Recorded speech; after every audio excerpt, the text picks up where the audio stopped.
হরে কৃষ্ণ গুরু ভক্তবৃন্দ, আজকে আমরা শুরু করতে চলেছি শ্রীমদ্ ভগবত গীতার প্রথম অধ্যায়ের 41 এবং 42তম শ্লোক।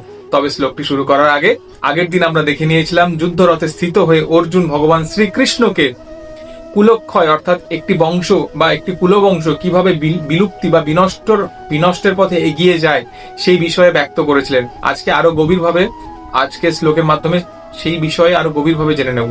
চলুন শ্লোকটি শুরু করা যায়। প্রথম অধ্যায় শ্লোক 41।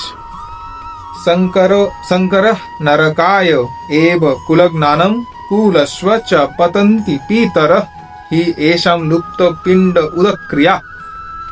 যার বঙ্গানুবাদ করলে দাঁড়ায়, বর্ণ সংকর উৎপাদন বৃদ্ধির ফলে কুল ও কুলঘাতকেরা নরকগামী হয়। সেই কুলে পিণ্ডদান ও তর্পণ লোপ পাওয়ার ফলে তাদের পিতৃপুরুষেরাও নরকে অধঃপতিত হয়। শ্লোক 42 প্রথম অধ্যায়। দোষ বৈ এত্বৈ কুলজ্ঞানম বর্ণ সংকর কারকৈ উৎসদান্তে জাতি ধর্মা কুল ধর্মা চ স্বস্বতা। যার বঙ্গানুবাদ করলে দাঁড়ায়, যারা কুকর্মের মাধ্যমে বংশের ঐতিহ্য নষ্ট করে এবং তার ফলে অবাঞ্ছিত সন্তানাদি সৃষ্টি করে, তাদের সেই দোষের ফলে সর্বপ্রকার জাতি কর্ম ও কুল ধর্ম বিনাশপ্রাপ্ত হয়।